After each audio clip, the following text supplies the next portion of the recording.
Welcome to the Josh Hall Web Design Show. Helping you build better websites and create a web design business that gives you freedom and a lifestyle you love. Hey everybody, welcome to the show. And what a special episode I have for you in this one, guys, for a couple of reasons. Firstly, this is our centennial episode. That's right. We are at episode 100. And before we dive into this, I just have to say, personally, I am so grateful for this podcast. I have learned so much from all the guests I've been fortunate to interview up to this point. I've got so much great feedback on the podcast as it's now been around for about a year and a half to this point. So I hope you've enjoyed it. I'm excited to say that we are not going to be slowing down. There's a lot of really cool things right up ahead here. So if you've enjoyed the first 100, I know you're going to enjoy the next 100 even more. So really excited about continuing on with this. And part two of this is I'm extra excited about a very special guest who is joining us for this special episode. So this is somebody who has been a real mentor for me over the past couple years. He is a world-class entrepreneur, and I'm bringing in none other than Pat Flynn. If you're not familiar with Pat, he is first and foremost a father, a husband, and an entrepreneur who lives in and works in San Diego, California.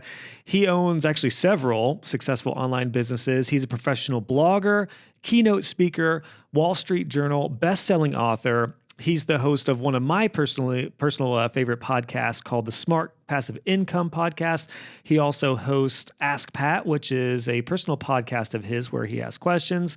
Those podcasts have earned a combined total of over 65 million downloads. They've received multiple awards, and they've been featured in publications such as the New York Times and Forbes. He's also an advisor to a lot of startups and a lot of really cutting-edge companies these days, including ConvertKit, Lead Pages, Teachable, and Circle, which is the platform that I run my membership off of. So needless to say, Pat is the man. I was so stoked to have him come onto the podcast. And in this episode, we dive into what it takes to become a successful entrepreneur. And, you know, a lot of you, I know my audience are mainly web designers, but at heart, I know that most of you are entrepreneurs. You're starting your businesses, you're running your businesses.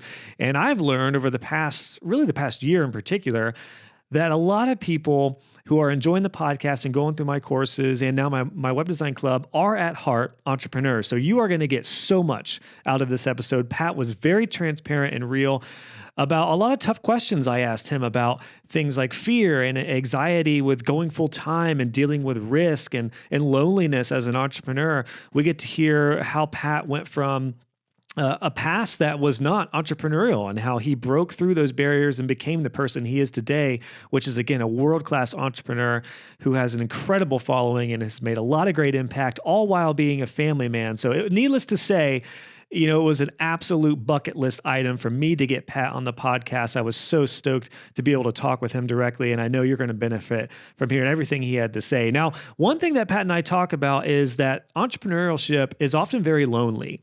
And the best way to combat that is to surround yourself with an incredible community. And this is something we both talk about. You know, your family can support you, but they don't really understand you. They don't know what it's like to be an entrepreneur and have your own business and to be a web designer. So if that's you, if you feel like you're alone, I want to encourage you by saying that you are not alone. And I want to welcome you in to my brand new web design club.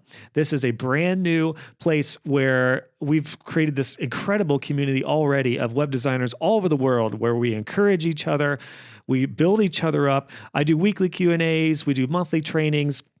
It's set up to where you can really thrive and be empowered and supported as a web design entrepreneur. And if that sounds like you and you want to try it out, I want to encourage you to check out and join today. There'll be a link on the show notes for this episode at joshhall.co/100, or you can just go to joshhall.co/Web Design Club, and that'll take you there. I'd love to welcome you in. All right, guys, without further ado, I don't want to waste any more time. I want to get right in to having such a special guest, Pat Flynn, who is going to share what it takes to become a successful entrepreneur. Let's do it.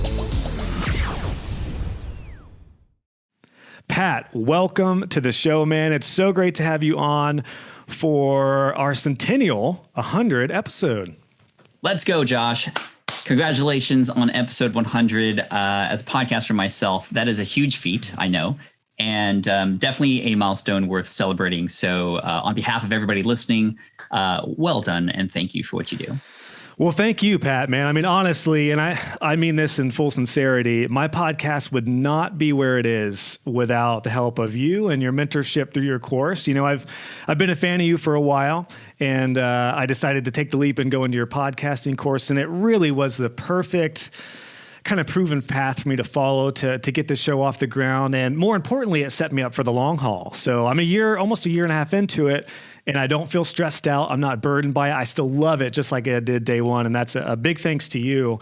And you've been a huge mentor, man, for my journey so far. And I want to hear from you in this talk, if you're willing to share as much as you can about some of the biggest lessons that you've had in your entrepreneurial journey. So I'm excited to get to it, man. Let's dive in. First, though, I typically ask people what they do with their businesses.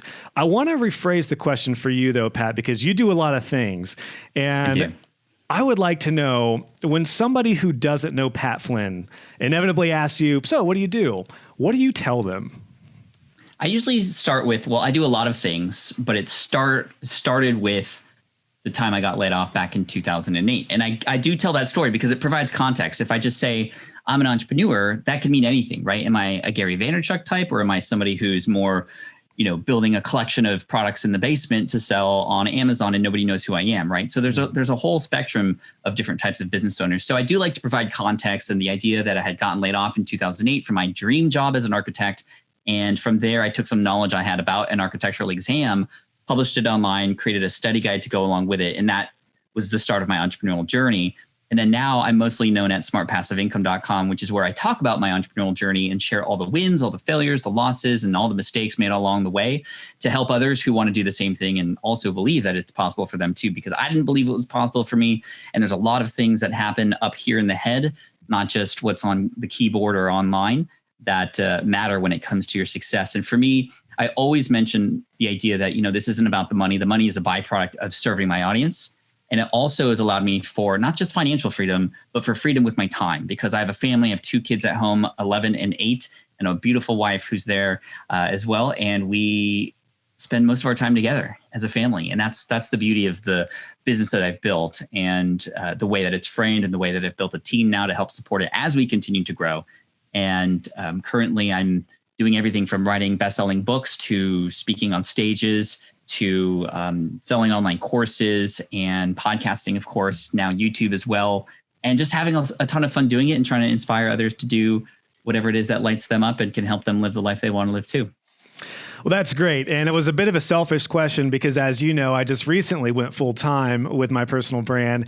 And dude, I've had to be honest, I've had a very hard time explaining what I do, because I'm like, well, I'm a course creator and also a coach, but I'm not 100% a coach. But I'm like, I also am a YouTuber, but I'm not really a YouTuber. But I have a podcast, but I'm not really a podcaster. Right. So I've had it depends on the room you're in, right? Yes, it definitely depends on that. Similar to you, what I've learned is that I just generally say, well, I ran a web design business, I sold it, and now I teach people how to do the same. It sounds like a condensed version of that. So that's great. I love hearing that. And it was actually the next question I was going to have you get into was about your journey, because for any of my audience, most of my audience knows who you are. But yeah, you got laid off. I wanted to hear about the beginning of your entrepreneurial journey. Did you start doing a blog and doing some of the freebies and stuff like that? Did you know that you were really going to go full time pretty quickly as an entrepreneur, or did your journey did you kind of fumble your way into it? What did that look like in the early days? Well, fumble is a good word for sure, because I definitely dropped the ball a bunch of times and I've made a lot of mistakes along the way. But it was definitely something that I wasn't like, okay, now I'm going to be an entrepreneur. Boom, here we go. It actually was an interesting story because I had built a website as a study tool for myself and my coworkers, and that's it. And this was actually when I still had my architecture job. There was this very, very difficult exam called the LEED exam, which stands for Leadership in Energy and Environmental Design. I had just moved to Southern California from Northern California, which is where I went to school and had an architecture job. And I went to a sister office in Southern California. And so I was building this resource essentially for the company to help us pass this exam. And after I passed the exam, it was just sort of sitting there and I had no more use for it. I was moving on to the next exam, and eventually I was going to get my architectural license and, do the thing. And June 17th, 2008 rolled by and I got laid off. And that was really hard because I didn't have a plan B. I actually was begging to get back into architecture. I had gone through a little bit of the MLM sort of, I had been asked to go to this meeting that eventually turned into this MLM thing that I eventually escaped, thankfully. But, I didn't know what I was going to do. Yeah. And I'm very grateful that I've discovered podcasts at the time. And it was actually a podcast that changed my life. It was called Internet Business Mastery. And on one of their episodes, it was hosted by two guys, Jason and Jeremy. They interviewed a guy named Cornelius Fitchner, who was helping people pass the project management exam, the PM exam, which I didn't know what that exam was about or anything, but the fact that he was teaching an exam was, piquing my interest. And then he said, I was making 6 figures a month doing this. And I said, what? Are you crazy? Like, that's insane to me. I wasn't even making 6 figures a year doing the architecture thing. Like, this isn't even real. Like, this can't be possible. But it really showed me because this guy was genuine, and I went to the website and I saw what he was doing. And I was like, wow, I might be able to do something similar with some exams that maybe I took. And then I remembered that I had built this website to help people pass in my architecture firm this particular exam. Now, it wasn't set up beautifully. It was just literally just kind of like, it looks like a textbook really more than anything. So I went back to the website and I was like, can I just take this and restructure it in a way that looks more a little friendly to the people who might be visiting this? So one of the first things I did is I put a tool called Google Analytics on the website, which many of you, probably know. And I checked the traffic the next day and it was like 6,000 people visited. And I was like, that's not real. Like, there's not 6,000 people in the firm. All these hits are coming from all over the world. I was like, did I check the website 6,000 times? And is that why it's counting that many? And I dug a little deeper and I found out that this website that I had created online was actually getting ranked for certain keywords about this exam. And it was actually ranking really high. Digging even deeper, I found that, a few people found this and then started sharing it on forums and were like, hey, I found this random website. I don't know who's the creator, but it's a resource that we can all use to pass this exam.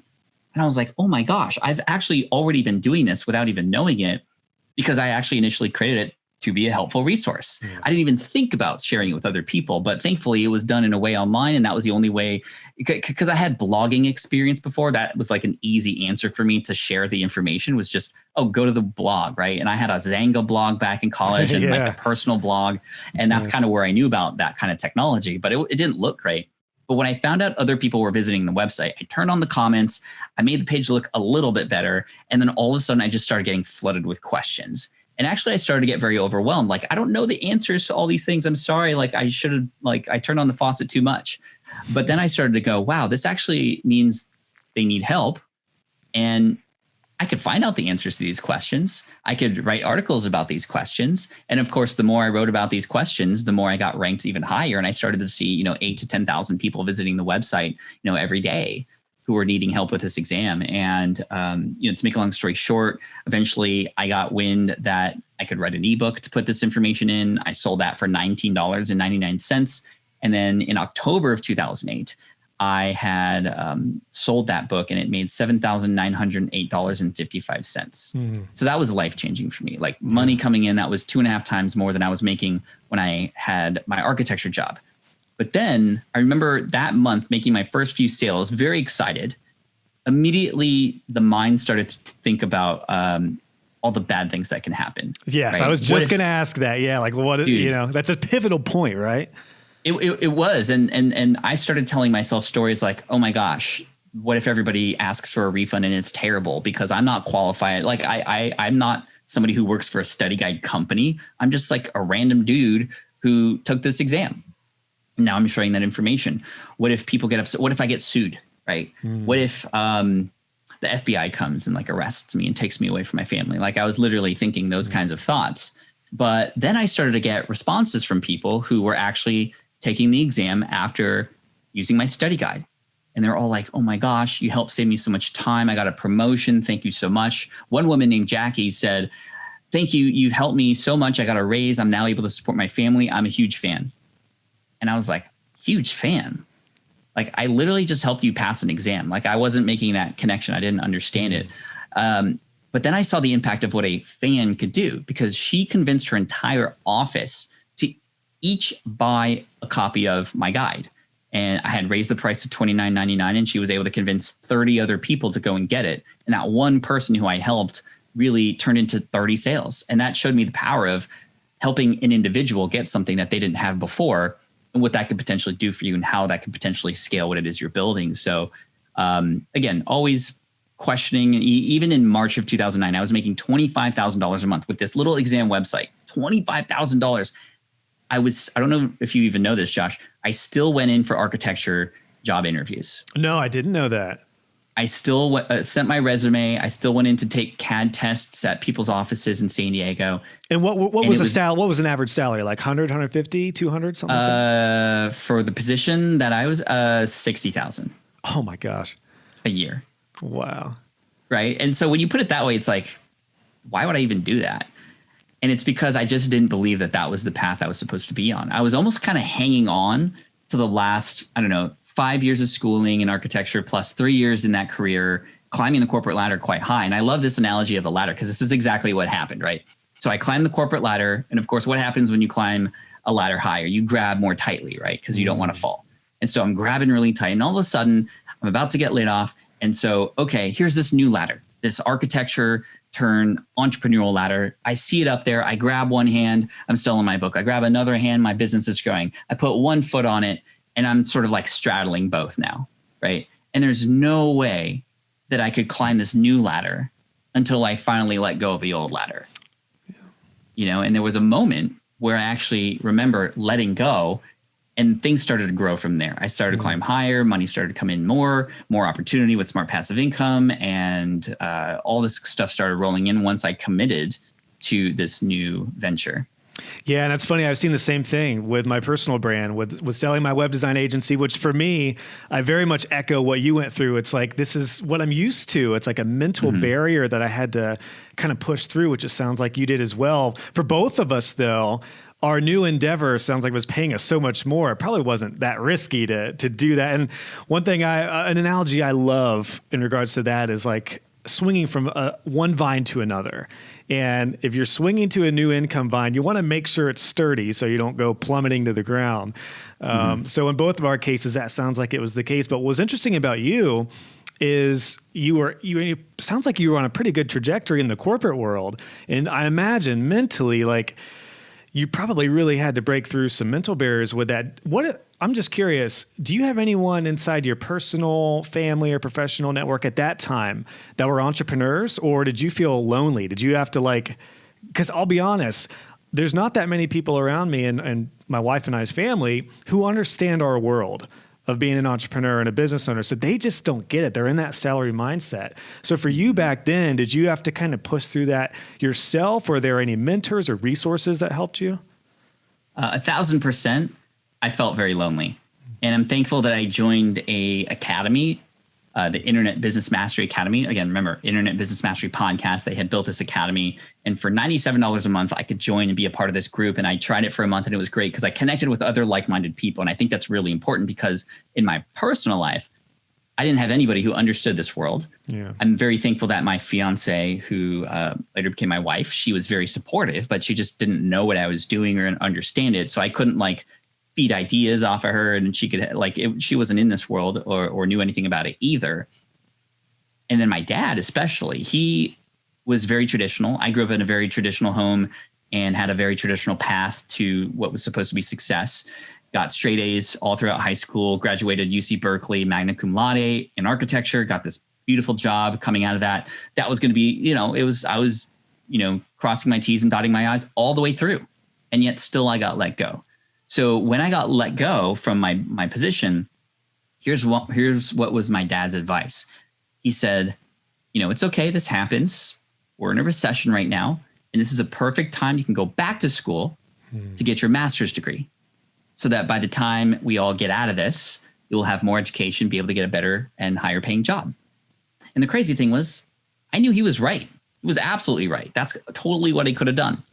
But it just didn't feel right to go down that path. So I had to fight that. I had to fight my path that I was supposed to be on, that I thought I was going to be on, all the visions I had for being, 45, owning my own architecture firm, being principal of that firm, and then eventually retiring at 65. I had my whole life planned out, right? Retirement income, all that stuff. And then it was swept out under me. So in addition to getting let go from my position, in order to go into this new space, I actually had to let go of who I thought I was supposed to be. And it was hard because my parents paid my way through architecture school. Was I letting them down? Was that going to be a waste if I went down this new path? So I almost felt committed because of that. Yeah. And there's so many layers to this, right? But I knew deep down that I just felt so betrayed, if you will, not by anybody in particular, but just circumstances in general, having gone down the path that I was supposed to, that everybody told me I was supposed to go down, and yet still having it not work out. And that told me, okay, I could go down this route again, go get my master's degree, and who knows what's going to happen that will have been outside of my control. Or from what I'm learning about this business of entrepreneurship, I could, yes, there's other external factors at play that can have an impact, but ultimately it's up to you as the entrepreneur to decide your fate and to learn how to pivot and to learn how to deal with that. And, I quickly learned that in order to grow into entrepreneurship, I had to let go of who I thought I was supposed to be and get motivated by others and help and get support and mentorship to determine where I need to go and where I can go.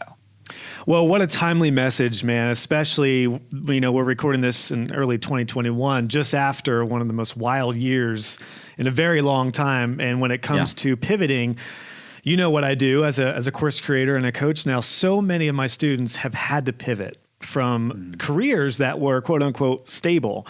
And right.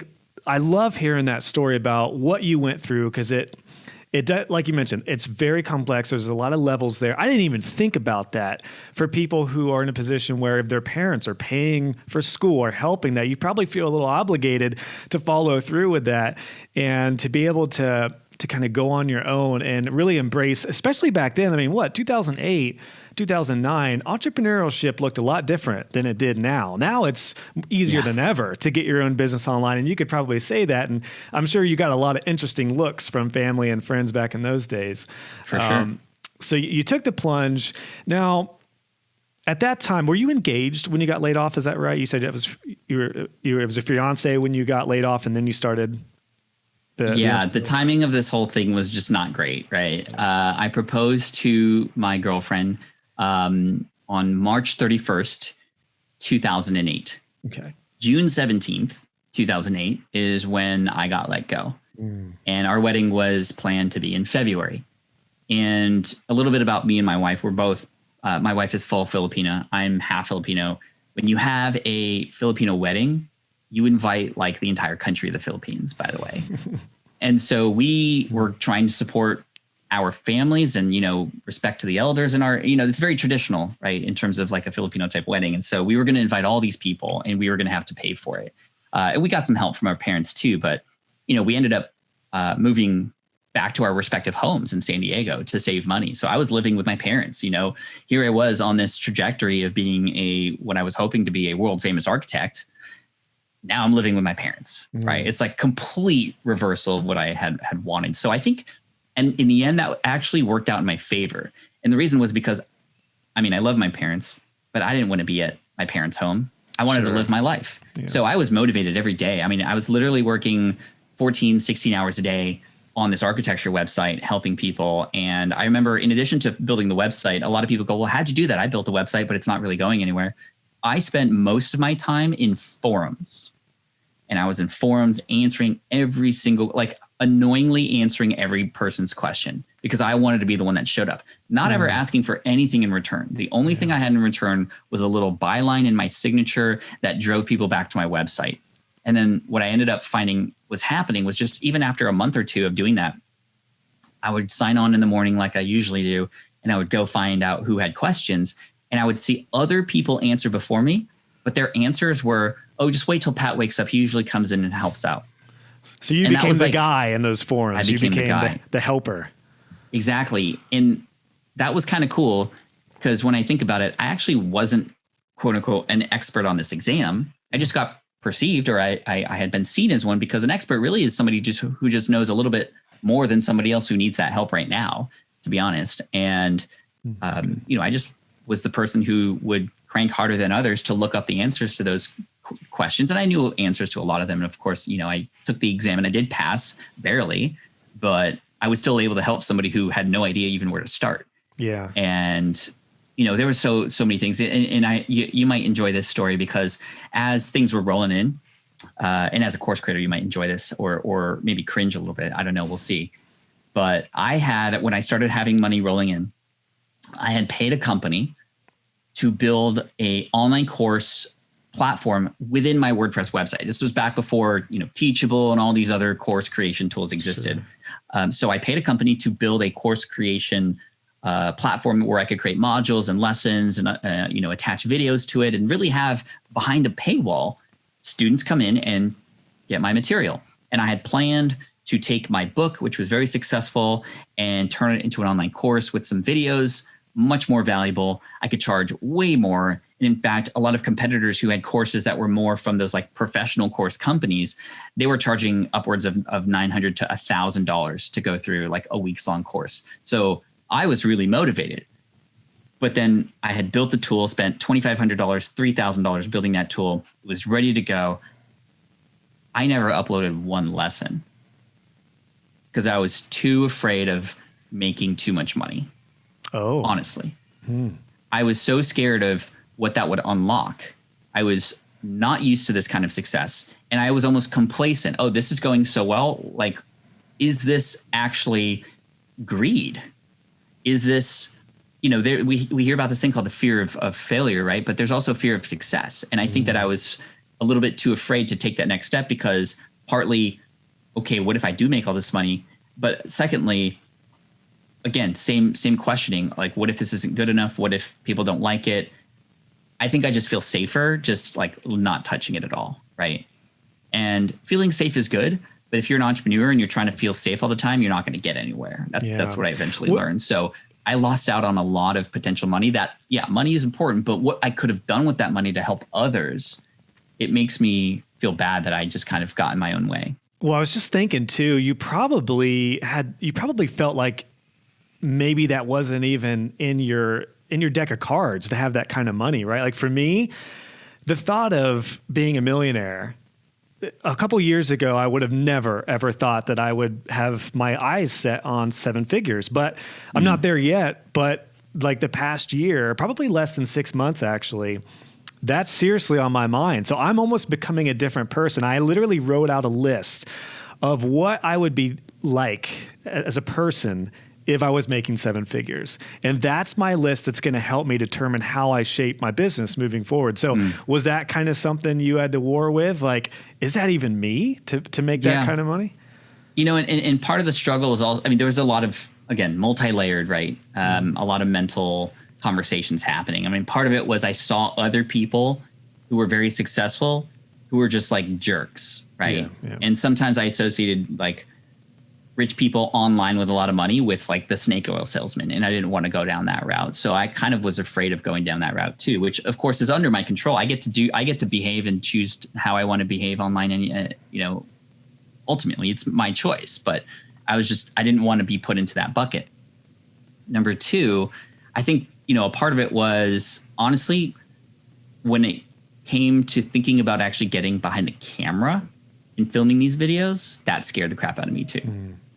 So I think that in my head, I was like, ooh, this is gonna be a great idea. And if I executed on it, it would have worked.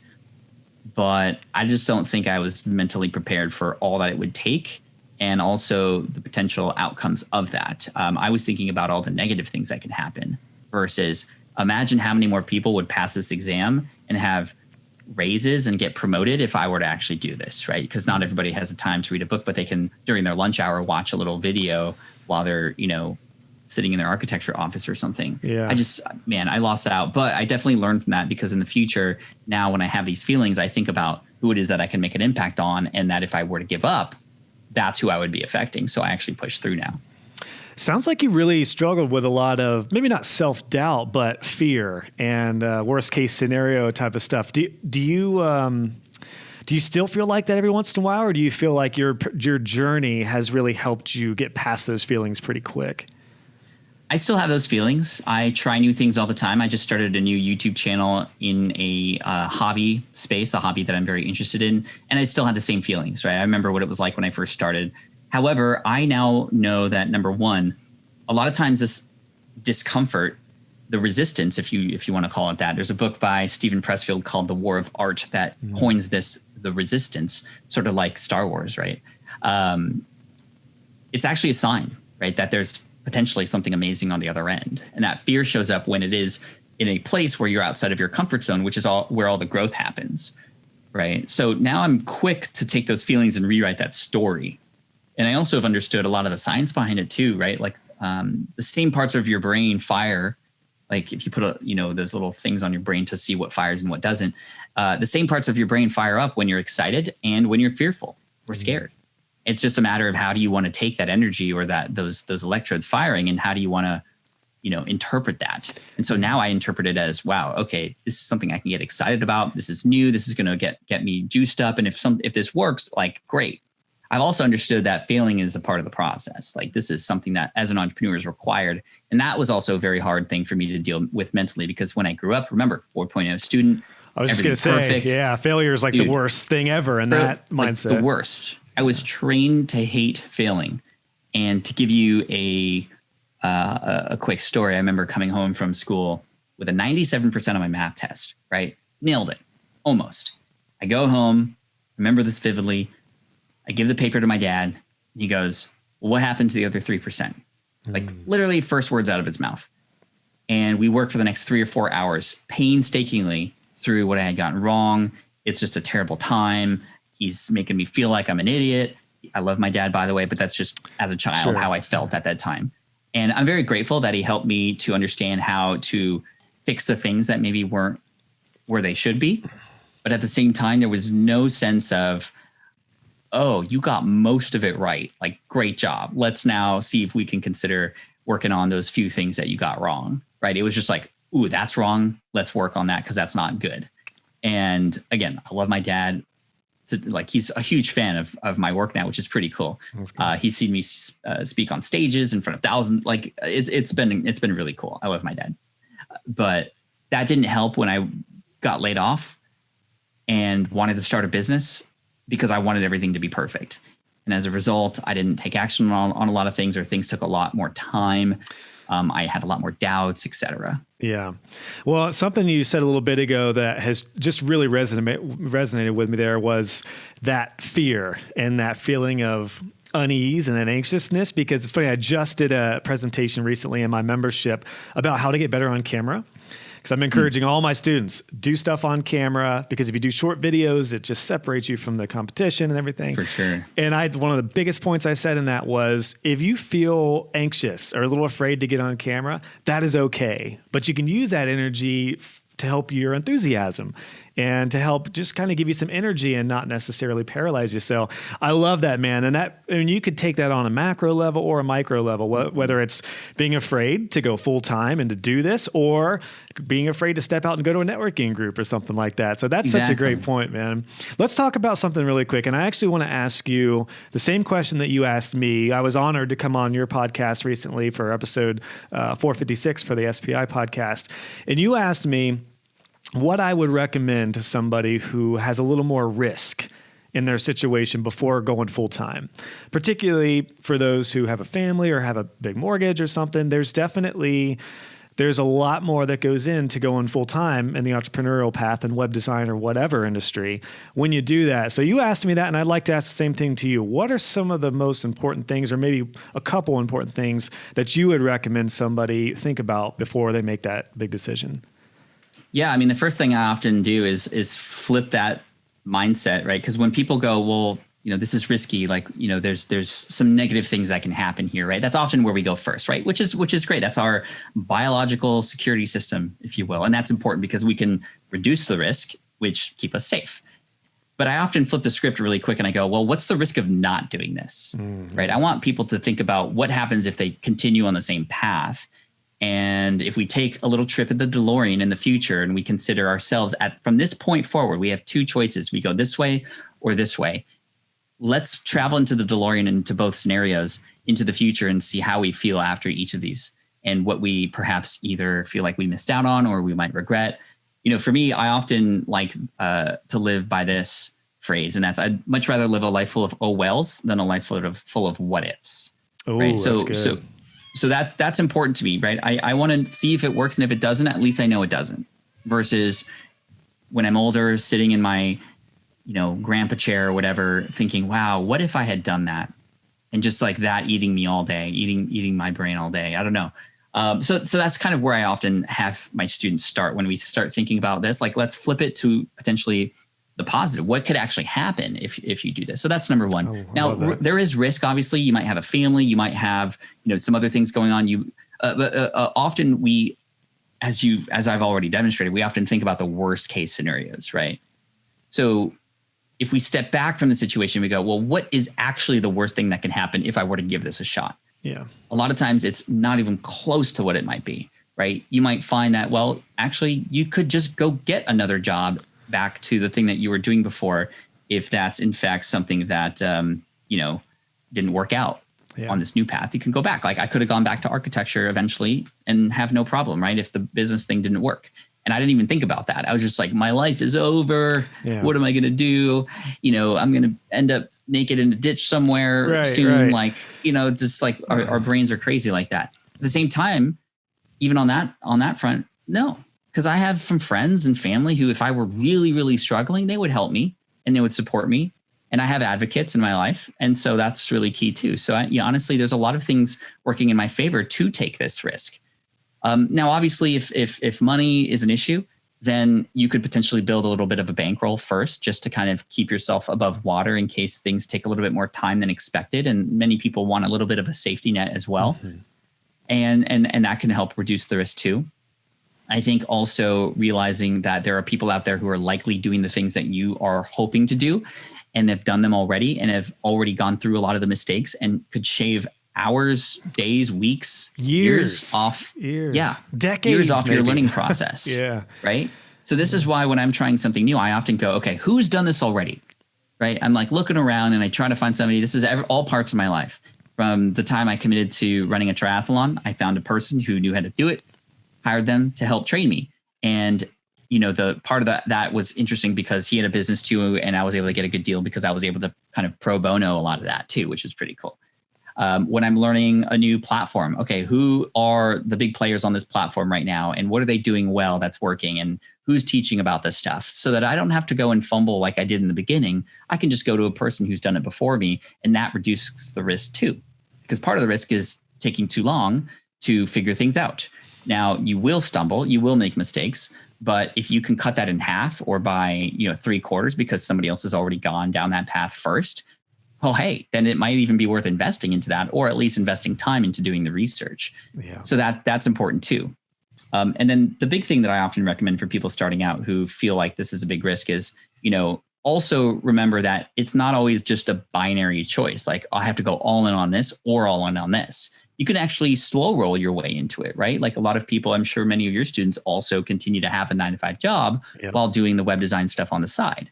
And that's great too. There's a great book by Chip and Dan Heath called Decisive that really unpacks this idea that we as humans, we just think A or B or yin and yang, or, there's only two sides to the coin.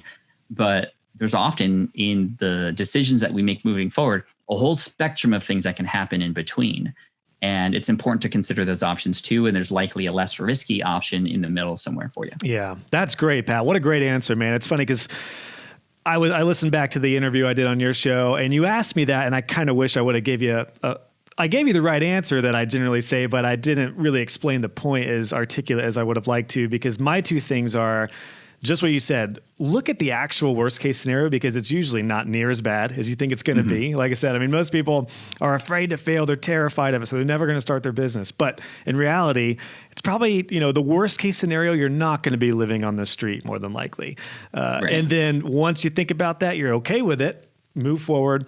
And then the other thing for me was the big takeaway that you said, learn from a proven path, learn from somebody who's already been there. That's key. And that's why I think both of us enjoy what we do, is sharing what we've learned to help expedite. I mean, dude, the podcast is the perfect example. I would have been fumbling my way through this podcast for a good 3 years to get to the point where I'm at right now. But your course helped me get there in a matter of months. So I love that. And there was one thought I wanted to hit on real quick before we move on. When you talked about the risk of not doing something, of not moving forward. I didn't tell you this. when you interviewed me, but the cabinet making job that I got laid off from, they actually called and said I could have my job back 6 months later. And I had to really war with myself because I was getting into design and web design and started making a little money on the side. And they said, "Hey, Josh, it's a company we're bounced back and we're ready to have you back." And I was like, I followed my gut. In my gut, I just felt like if I go back, that's it. Like I'm gonna have a whole different path. I'm gonna get stuck to this. I think it was $11 hour in a job at that point. So I didn't do that, and I went for it, and that was it. That was like the moment for me. And my mom, similar to your dad, bless my mom's heart. She's kind of a worrier. She's a traditionalist. She's she's in a corporate job, salary mindset. But she was like, "I just think you're crazy, Josh, for not going back to that job." And it's just a whole different game we're playing in the entrepreneurial world. Most entrepreneurs are considered crazy by people on the outside. That's for sure. But that's a sign. If you feel at all you might be crazy or other people are calling you crazy, you're probably doing the right things, because those are things that those people wouldn't have either the guts to do or just can't imagine doing. And that's the difference between leading a more freedom and fulfilled life or being tied down. Not that working for others is bad, but just if you want more freedom and want that financial freedom and time freedom, then entrepreneurship is the right thing to do. Yeah. But it is kind of crazy, to be honest. It is a crazy thing. It is wild. It's definitely, I think it's a pool that if you feel it, it's for you. If you don't feel it, my brother, for example, he's happy working a job. He's a software engineer, computer guy. He likes working from somebody, clocking in and clocking out and going home. And that's cool. Like we're just different wired. So I love that. I love that idea of the pool. I mean, it's interesting though, because when I think about before I got laid off, I absolutely loved it, right? I enjoyed the 9 to 5. But it wasn't until I got let go that I realized that there were other options for me out there, and I'd find that this I like better. And so this is something that me and my wife are trying to do with our kids, is just we want to share all the options out for them out there. We don't want them to be entrepreneurs. We don't want them to work 9 to 5. We want them to do what makes them happy and gives them joy. But we just want them to see they have all the options and they can choose their own path once they start to discover themselves and who they are and what their skill sets are and their superpowers are. So I'm so grateful I got laid off. I'm so grateful. Isn't that wild? Yeah, it's like the best thing that ever happened to us, man. I love that too, because my daughters are 2 and 1 right now, and we have the same mindset. My wife and I were like, we're going to let them know that there's all kinds of options. They can do whatever they want. Like if one of my daughters wants to be a plumber, by golly, just be the best damn plumber and do it in excellence and have a blast and Exactly. make it awesome. So what would you say? I mean, I know you've got so much experience in your journey as an entrepreneur, Pat. I would love to talk about routines and time management and all that, but I want to focus on some of the bigger things right now. What would you say are some of the most important aspects to focus on as an entrepreneur? I mean, most of my audience are web designers, but what I'm finding is most of my listeners are at heart entrepreneurs. They're business owners. They're managing a lot and they want to make a lot more and work a lot less and spend time with their families and have freedom. What are some of the most important things that you recommend people focus on? Is it delegation? Is it focusing on what you do best, high level tasks? I know it depends on the industry, but are there some like general things that you just recommend people focus on that are more important than others, especially now in 2021? Yeah. I mean, I think the most important thing is to know what you want. And I know a lot of entrepreneurs who are working hard and they're doing the thing, but they're kind of not aiming toward anything. They're just kind of in the routine. And without a goal, you might run out of gas, right? Just like in the navigation system in your car, unless you're knowing where you're going, you're kind of just driving around aimlessly and you're going, but you might end up further away than where you actually want to end up. And so this is why in my book, Will It Fly, for example, the first few chapters are about you and where you want to go and what your path is. And that needs to be defined, or else why are you doing what you're doing? How are you going to guide your decision-making processes? How are you going to say yes to or no to an opportunity without knowing how that opportunity makes sense for the ultimate place that you want to end up? So I think it's important to, although we're often in the day-to-day and grinding and working hard, especially if you're just at the start, having an idea of the kind of life you want to live 3 years from now, 5 years from now. I know we don't even know what things are going to be like then, but what would a typical day be like to you that would make you happy and spark joy? If you're understanding that, then it's going to be easy to say yes to things. And it's also going to be easy to say no to things. And that's one of the hardest things to do as an entrepreneur, is to say no to things. Yeah. And once I learned how to say no to things, all the things I've said yes to have been that much more powerful. Right. And is that the type of work? Because I know a lot of people, when they think about the goal, the immediate thought is money. Well, what do I want to make this year? But I've learned to really, I mean, that can be a factor I've found, but more important, I think what you're hitting on is, what does your day-to-day look like? What is the type of projects and clients look like? Because if you just have a money goal, you'll likely take some terrible projects on that are not in line with your vision or your daily routine. Is that kind of what you mean by really having a path in mind? Yes, exactly. It's not a money goal, although money can be a part of it, like you said. But I have a lot of conversations with people who want to start a business. And when I go, well, what's your goal? I want to make 7 figures as an entrepreneur. Okay, that's a cool goal. Why? Because, there's just a lot of things I want to do. I think that's going to be enough to support me and all the goals I have. Okay, but what are those goals? And when we really unpack it, we begin to realize that they actually only need to make $150,000 a year to get that. A business that's making $1 million a year is way different than a business only making $150,000 a year. And it's going to be much easier, obviously, to get clients or to do the work or to say no to things that would help you get to the goal that you need. And imagine how much more freeing and more time that you'll have now that you only need to get to here instead of way over there.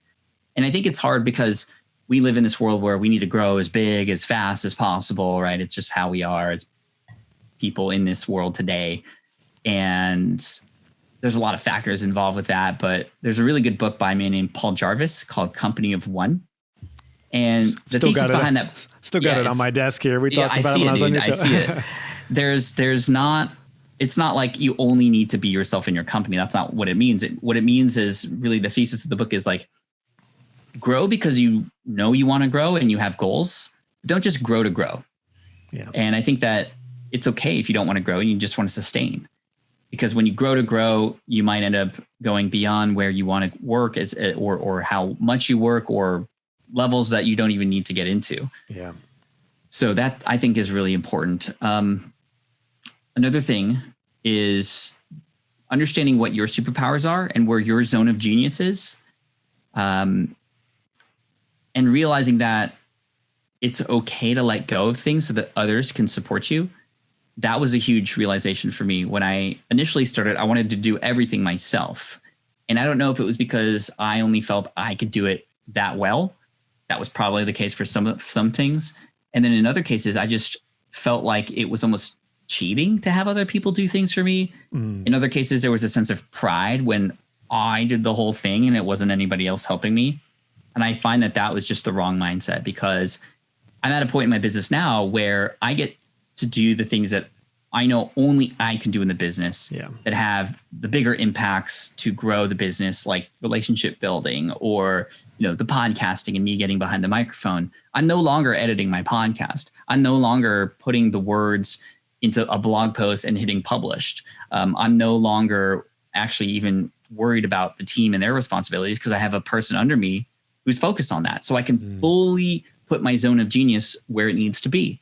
And I think understanding your superpowers is very important so that you can ultimately end up there. Now, if you're just starting out, you might not have the ability, or it may be irresponsible to just spend a whole crap load of money on hiring other people right away. But I think easing into it, starting small with writing out all the tasks that you do and understanding, okay, which of these tasks can only I alone do? And which of these tasks are things that other people could do or other software? A lot of times software can solve a lot of problems and take a lot of time away from you. Or seeing, okay, what are the things that I'm doing that actually aren't even required, right? We often overcomplicate everything. And a big question that I've learned to ask myself lately, and I got this from Tim Ferriss, is if this were easy, what would it look like? And that guides me so much in a lot of the things that I'm doing. If this were easy, what would it look like? And I just try to do it that way. What a great answer. Yeah, it's funny because that's kind of what I'm going through right now, particularly with my podcast. I have a VA who does the outlines and the distribution, but I'm still currently editing it. And my next step is to hand that off. For me, it's probably just a little bit of OCD, a little control freak in me that's like, oh, I'm so terrified of it going live and it being messed up, which is probably something you experience as well when you get going through that. But I'm really excited because I found that mindset when I scaled my web design business. As soon as I offloaded offloaded some of those design tasks and a lot of the admin stuff, it just freed me up. I mean, once you get a little taste of delegation, it just frees you up. And I actually wanted to ask you, on that note of hiring out, I think you laid out a really good point there. You don't want to like go too far into it too quick because you could end up losing a lot of money. But you'll find that even if you have to pay some money to take some of those tasks out of your way, you have so much more room and time and freedom and mental energy to do high level stuff. What would you say to somebody who's leery of offboarding stuff because they're just terrified to pay somebody? Yeah, start small and think about this as an investment. You are investing money into somebody who could do these things that you normally do so that blank. What are you opening up as a result? Are you just, getting more time to watch, Queen's Gambit? Well, in which case, maybe it doesn't even seem like that makes sense to invest in something like that just so you can have some time to watch Netflix. But if you understand that now this time is coming back so you can spend more time on more coaching programs or developing your next course, imagine the ROI of that, right? Imagine the ROI of you investing in somebody to take some stuff off your plate that you hate doing to now have more happiness and more weight lifted off your shoulder, how much more joyful you would be every day, how much more grateful you would be, how much less stress you would have. Imagining investing in somebody who then takes stuff off your plate so that you have more time to invest into your family, into your kids, however you want to use that extra time, you got to realize that it's an investment, right? And it's not necessarily a pay this person this much money, now I make 3 times more kind of investment. But it's oftentimes a mindset investment, a creativity investment, a lifestyle investment. And that's really important to understand too. You could start small, and I would start on a particular project to kind of vet and see what that's like. And then you can expand from there. For example, I hired a person to help me with my email because I was drowning under 10,000 unread emails at one point. And I hired her. Her name is Jess. And now she's my executive assistant and does so much for me to take things off my plate, everything from booking travel to booking podcast guests to fulfilling merch to like all this stuff is just taken care of by her now. But she started with the one thing I needed help with at that time, which was email. I hired a person, Mindy, to help me edit my Ask Pat podcast back in the day. And like you said, I got addicted to handing things off because I saw that saved me about 3 hours a week. That's 156 hours a year. That's days of my life given back as a result of that. And then I was like, okay, who else can I hire and for what? And I was just like, let's do this because this time that I'm getting back is great. Did you hate any of those tasks? Because I got to be honest, I still kind of like editing the podcast. I think that's where I've probably delayed on this because most of my tasks now are on the camera, high level stuff. So every once in a while, I still kind of like being the freelancer to where I just get in and edit. I'll just crank some tunes and go for it.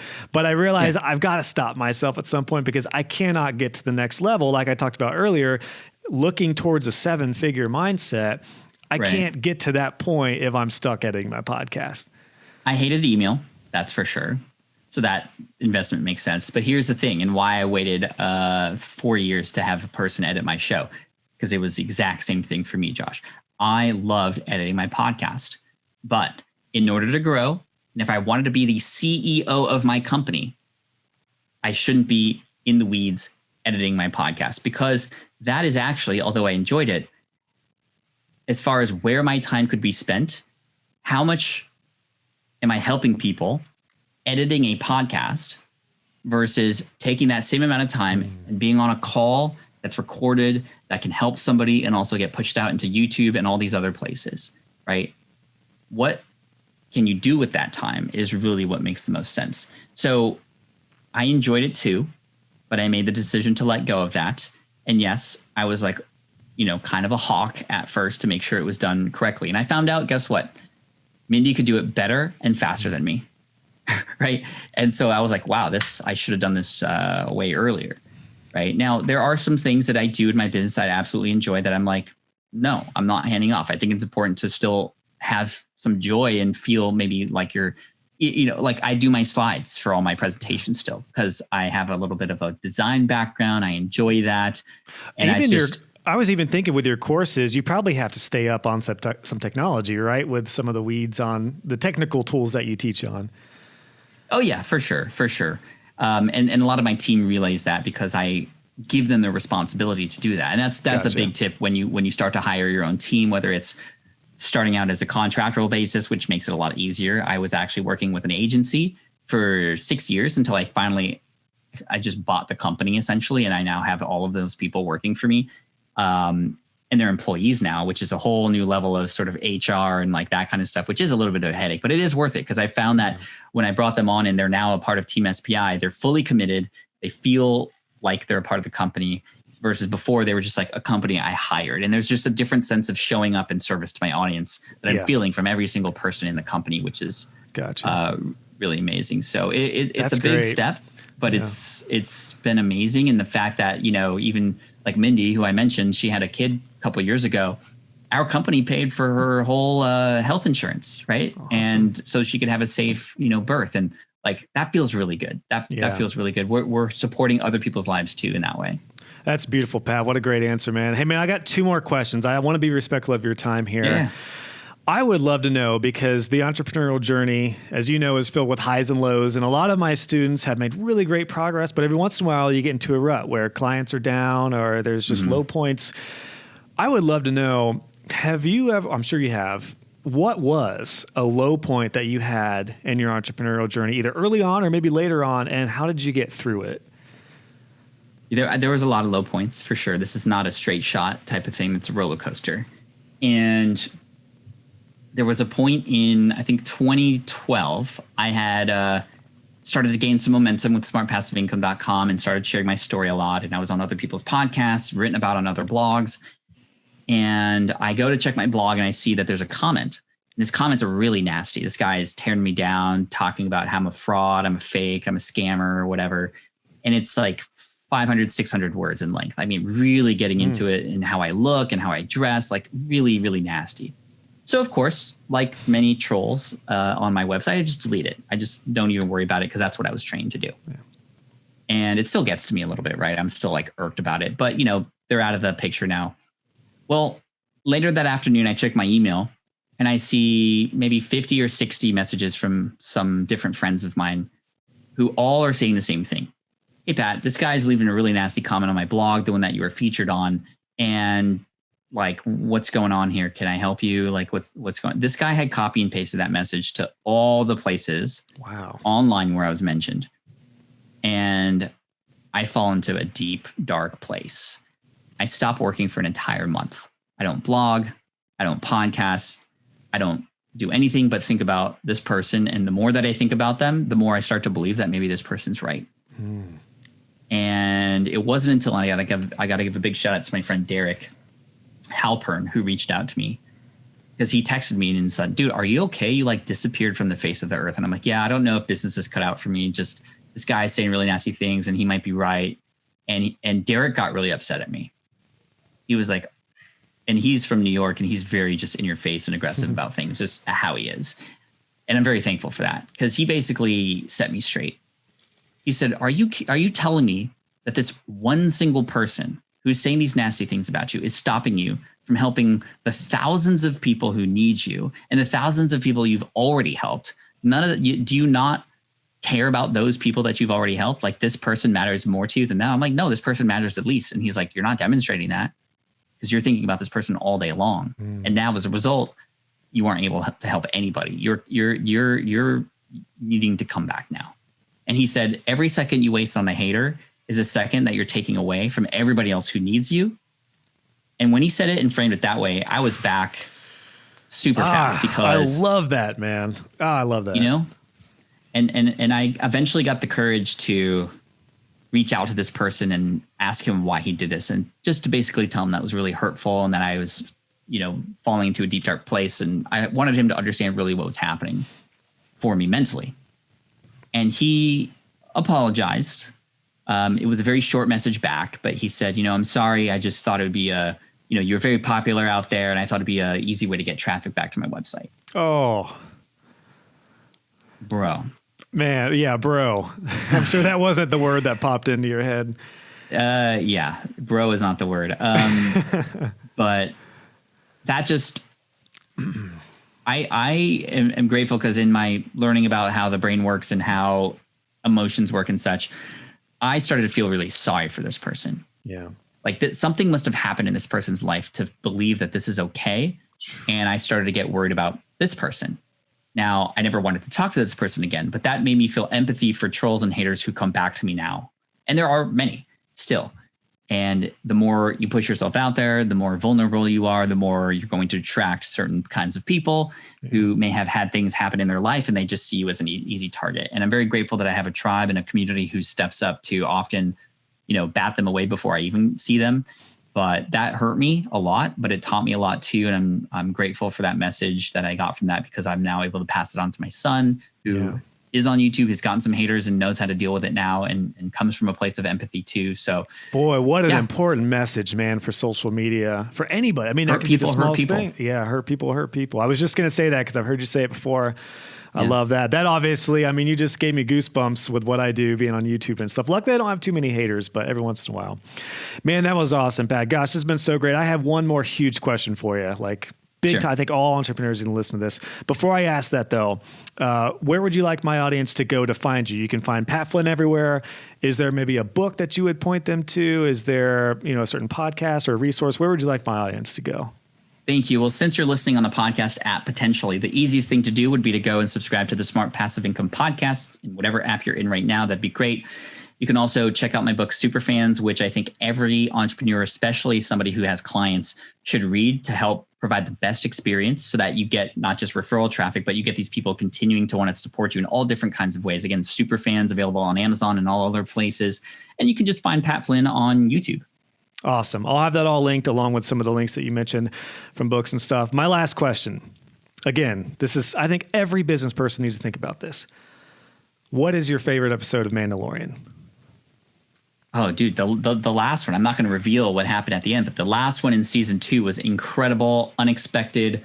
It gave me goosebumps. I literally cried after. I was on social media for like 3 hours talking about it with people. It was awesome. So the last one, because there's a very cool thing that happens that was unexpected. And I don't know if you saw it. By the time this comes out, I don't think that will be a shocker. Yeah, my wife and I cried at the end as well. Though I have to say, I'm just going to say it, the Boba episode, that's up there. That's up there for me. So if you're watching this on video or you happen to be ever see me on video, you'll see a Mandalorian helmet right behind me. So yeah. Yeah, I'm right there with you, man. Awesome, Pat. Dude, thank you for your time. Thank you for this just incredible set of lessons that you've dished out. Thank you so much for coming on. So pumped to have you as a mentor, man. Thank you so much for everything you've done. Thank you. Hey guys and gals, just wanted to pop in with a couple things before you head out. If you enjoyed this episode, please consider leaving a review on iTunes or wherever you listen to this podcast. I would love to hear your feedback, and it will also help other web designers find the show. Be sure to check out the show notes for this episode. Just go to joshhall.co, click on podcasts, and search this episode number, and you'll find all the links, descriptions, and resources we talked about. And if you haven't already, make sure you subscribe, and you'll be notified when the next episode is live. Thanks again for tuning in, and I'll catch you guys on the next episode.